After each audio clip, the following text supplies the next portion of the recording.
नमस्कार दोस्तों, आप सभी का स्वागत है आपके अपने यूट्यूब चैनल AB97 क्लासेज में। आज की इस वीडियो में हम इतिहास जो प्राग ऐतिहासिक काल है और हड़प्पा सभ्यता तक जो हमारे परीक्षा में पूछे गए क्वेश्चन है वो हम अध्ययन करेंगे। ये जो क्लास हमारी रहने वाली है इम्पोर्टेंट क्लास रहने वाली है। इसमें जो इनसे संबंधित हमारे जो क्वेश्चन है वो हम अध्ययन करेंगे। आज के इस सेशन को हम शुरू करते हैं। अगर क्लास अच्छी लगे तो इस वीडियो को लाइक और शेयर और सब्सक्राइब ज़रूर करें। इस सेशन को शुरू करते हैं। ये हमारे जो पिछली परीक्षा में पूछे गए प्रश्न हैं। भीमबेटका के रॉक शेल्टर्स किसकी तलहटी में स्थित है? तो किस में है ये? विंध्य रेंज, जो विंध्य रेंज है उसमें ये स्थित है। भीमबेटका के रॉक जो शेल्टर्स हैं वो विंध्य रेंज में है। नेक्स्ट पॉइंट है हमारा, क्वेश्चन हमारा है मध्य प्रदेश में MP में जो है गुफाएं वह पूर्व ऐतिहासिक गुफा चित्रों भित्ति चित्रों की बेहतरीन उदाहरण है। तो ये क्वेश्चन पूछा है हमारा कि जो मध्य प्रदेश में कौन सी गुफा है? भीमबेटका। इम्पोर्टेंट है, किसी न किसी एग्जाम में पूछा जाता है कि भीमबेटका की गुफा किस स्टेट में किस राज्य में है? तो हमारा आंसर आएगा मध्य प्रदेश में। कि क्या है इसमें? ऐतिहासिक गुफा चित्र भित्ति चित्रों के लिए कौन सी गुफा है वो जानी जाती है? वो जानी जाती है भीमबेटका की गुफा। भीमबेटका की गुफा अगर राज्य पूछा जाए तो किस कहाँ से संबंधित है? मध्य प्रदेश से। नेक्स्ट क्वेश्चन है हमारा, भीमबेटका प्रसिद्ध है किसके लिए प्रसिद्ध है? गुफा शैल चित्र के लिए प्रसिद्ध भीमबेटका किस राज्य में है? मध्य प्रदेश में। नेक्स्ट पॉइंट है, किस हड़प्पाकालीन स्थल के भवन निर्माण के लिए कच्ची ईंटों का प्रयोग बहुतायत में किया गया था? ज़्यादा प्रयोग किया गया था, बहुत ज़्यादा प्रयोग किया गया था। कि कौन सी ईंटों का? कच्चे ईंटों का। किसके लिए? भवन बनाने के लिए। किस स्थल से? हड़प्पाकालीन सभ्यता से जो घर है भवन है वो कच्चे ईंटों का प्रयोग किया गया हुआ था। वो सबसे ज़्यादा कहाँ प्रयोग किया गया था? कालीबंगा। तो हमारा आंसर है कालीबंगा में जो कच्ची ईंटों का प्रयोग किया गया था। नेक्स्ट क्वेश्चन है, किस नवपाषाणिक स्थल से गरत निवास के प्रमाण मिलते हैं? इंपॉर्टेंट है, गरत निवास है उसके जो साक्ष्य हमें कहाँ प्रमाण मिलते हैं? ये मिलते हैं ब्रुज होम, जम्मू कश्मीर में जगह है, वहाँ एक ब्रुज होम है। यहाँ हमें गरत निवास के प्रमाण मिलते हैं। ये किस स्थल से संबंधित है? नवपाषाणिक स्थल से। इंपॉर्टेंट है, नवपाषाणिक स्थल का संबंध किस जगह से है? वो है ब्रुज होम। और यहाँ क्या मिले? गरत निवास के जो प्रमाण हैं वो हमें मिलते हैं। कच्ची ईंटों के साक्ष्य है। कच्चे ईंटों का प्रयोग सबसे ज़्यादा जो प्रयोग हुआ था वो हुआ था कालीबंगा। भीमबेटका के लिए प्रसिद्ध गुफा है वो गुफा शैल चित्र के लिए जानी जाती है। कहाँ कौन सी राज्य में है? तो मध्य प्रदेश में।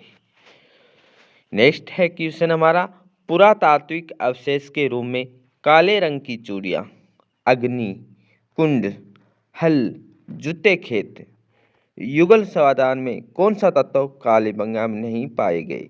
तो इसमें जो हमारा जो युगल समाधान है ये हमें कालीबंगा से नहीं प्राप्त हुआ। जो हमें कालीबंगा से प्राप्त हुआ था, अभी हमने देखा कच्चे ईंटों का प्रयोग कहाँ होता था सबसे ज़्यादा? कालीबंगा। कालीबंगा किस राज्य में है? वो है राजस्थान राज्य में। राजस्थान राज्य में एक जगह है कालीबंगा, वहाँ क्या प्रयोग होता है? काले रंग की चूड़ियाँ। काले रंग की चूड़ियाँ कालीबंगा। अग्निकुंड, हल से जूते खेत है वो भी हमें कहाँ से प्राप्त होते? कालीबंगा से। नेक्स्ट पॉइंट है, लोथल, दैमाबाद, सुरकोटदा, धौलावीर में कौन सा हड़प्पाकालीन स्थल गुजरात में स्थित नहीं है? तो इम्पोर्टेंट है, लोथल जगह है हमारी किस जगह है? गुजरात में। दैमाबाद है ये हमारा गुजरात में नहीं, दैमाबाद है इसकी लोकेशन हमारी क्या होती है? दक्षिण में जो है यहाँ इसकी दैमाबाद है ये जगह है। सुरकोटदा हमारा यहाँ जम्मू कश्मीर में, ये सॉरी गुजरात में। धौलावीरा भी गुजरात में। लोथल भी हमारा कहाँ? गुजरात में लोकेशन है। परंतु जो दैमाबाद है ये हमारा दक्षिण की तरफ है, ना कि गुजरात में, इसलिए हमारा आंसर आया था दैमाबाद। नेक्स्ट क्वेश्चन है हमारा, नेक्स्ट पॉइंट, लंगनाज, गणेश्वर, बाघौर, आदमगढ़ में कौन सा स्थल मध्य पाषाणी कालीन नहीं है? कौन सा है? मध्य पाषाण कालीन। इंपॉर्टेंट है, मध्य पाषाण कालीन कौन कौन से है? वो है लंगनाज, ये बाघौर और आदमगढ़, ये हमारे क्या है? मध्य पाषाणी। गणेश्वर है, ये क्या है? मध्य पाषाणी काल स्थल नहीं माना जाता। सिंधु घाटी सभ्यता का कौन सा प्राचीन शहर अपने बंदरगाह के लिए प्रसिद्ध था? कौन सा है? लोथल। लोथल किस स्टेट में? गुजरात में। लोथल अगर किस नदी की उपनदी के किनारे था? नदी पूछी जा रही है, उपनदी। उपनदी कौन सी? साबरमती। हड़प्पाकालीन स्थलों में अभी तक किस धातु की प्राप्ति नहीं हुई थी? किस धातु की प्राप्ति वो नहीं हुई थी? लोहा की है। हड़प्पाकालीन स्थल में लोहा है वो प्राप्त नहीं हुआ था। सिंधु घाटी सभ्यता का कौन सा एक स्थान रावी नदी के किनारे पे? कौन सी नदी? रावी नदी। रावी नदी के किनारे कौन सा स्थल? हड़प्पा स्थल। हड़प्पा स्थल की खोज कब हुई थी? 1921 में। 1921 में किसके द्वारा की गई थी? दयाराम साहनी के द्वारा। सिंधु घाटी सभ्यता की लिपि है, लिपि क्या थी? अभी तक इस लिपि को पढ़ा नहीं गया था, इसलिए ये लिपि क्या थी? अपठित थी। लघु पाषाण क्या होते हैं? लघु पाषाण वो होते हैं जो पत्थर के औजार होते हैं। नेक्स्ट पॉइंट हमारा है, हड़प्पाकालीन स्थल रोपड़ किस नदी के किनारे स्थित है? तो किस नदी के किनारे रोपड़? यह है सतलुज। गुजरात में इसकी जगह है।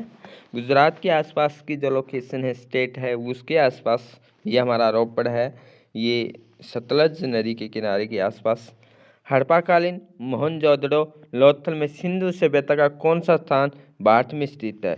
अगर बात करें हड़प्पा, मोहनजोदड़ो, लोथल में, लोथल ये हमारा भारत में स्थित है। कौन सी जगह? गुजरात में। नदी पूछा जाए भोगवा, और अगर उपनदी पूछा जाए तो साबरमती।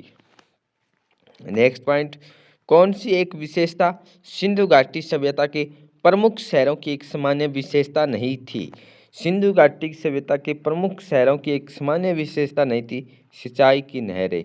सिंचाई की नहरें एक प्रमुख विशेषता नहीं थी। हड़प्पा सभ्यता के लोग क्या थे? शहरी थे, ग्रामीण नहीं थे। हड़प्पा सभ्यता, हड़प्पा सभ्यता एक शहरी कालीन सभ्यता मानी जाती है। हड़प्पा की खोज हुई थी 1921 में। किसके द्वारा? दयाराम साहनी के द्वारा। नदी पूछा जाए तो वो थी रावी नदी। सिंधु घाटी सभ्यता में धोलावीरा स्थल भारत के किस राज्य में स्थित है? धोलावीरा गुजरात कच्छ का रण है, उसमें स्थित है सिंधु घाटी सभ्यता का एक स्थल। सिंधु घाटी सभ्यता के स्थानों धोलावीरा, मोहनजोदड़ो, चनोदड़ो, हड़प्पा में किस सिंध का मरुस्थल के रूप से जाना जाता है?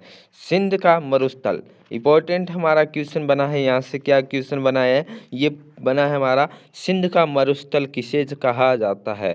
सिंध का मरुस्थल कहा जाता है मोहनजोदड़ो, जिसकी खोज 1922 में, इसकी खोज 1922 में किसके द्वारा की गई थी? राखल दास के द्वारा 1922 में मोहनजोदड़ो की खोज की गई थी। और इसी मोहनजोदड़ो को के किस नाम से जाना जाता है? इसको जाना जाता है सिंध का मरुस्थल।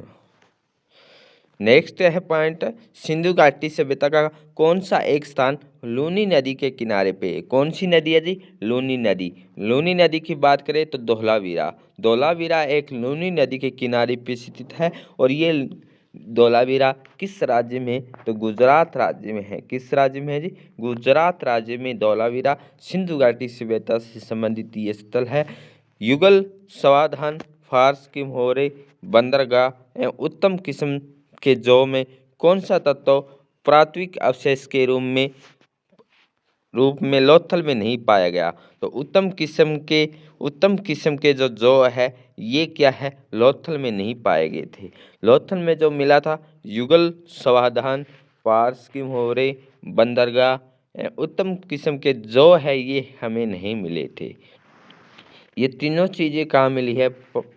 फारस के मुहावरे, बंदरगाह, युगल सावधान, ये हमें कहाँ से मिले थे? ये मिले थे हमें लोथल से। लोथल कहाँ है? गुजरात में। चिरांद, मेहरगढ़, बुरुजहोम, दैमाबाद में कौन सा स्थल नवपाषाणी युग का प्राचीनतम प्रमाण प्रस्तुत करता है? इंपॉर्टेंट क्वेश्चन है। मेहरगढ़। मेहरगढ़ एक नवपाषाणकालीन स्थल था। नवपाषाणकालीन स्थल कौन सा माना जाता है? मेहरगढ़। यहाँ से सबसे पहले कृषि के जो साक्ष्य मिले थे हमें, कृषि के जो साक्ष्य मिले थे वो कहाँ से मिले? मेहरगढ़ से। बुरुजहोम से हमें क्या मिलता है? गरत निवास मिलता है। दैमाबाद हमारा कहाँ है? दक्षिण में है। मेहरगढ़, चिरांद, जो मेहरगढ़ क्या है? एक हमारा नवपाषाणी युग माना जाता है। नेक्स्ट है मोहनजोदड़ो। सही सुमेलित हमें करना है। मोहनजोदड़ो, हड़प्पा, कालीबंगा, लोथल। तो सही सुमेलित हमारे हैं मोहनजोदड़ो में क्या है? एक ग्रेट बात है। एक स्नानागार, अनानागार के लिए कौन जाना जाता है? मोहनजोदड़ो। खोज इसकी हुई थी 1922 में। किसके द्वारा की गई थी? Rakhaldas Banerjee. Harappa, statue of priest.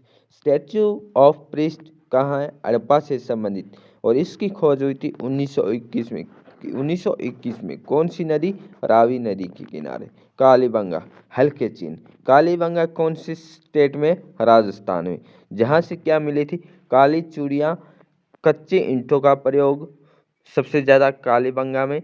जुते हुए हल हमें कहाँ मिले? कालीबंगा में।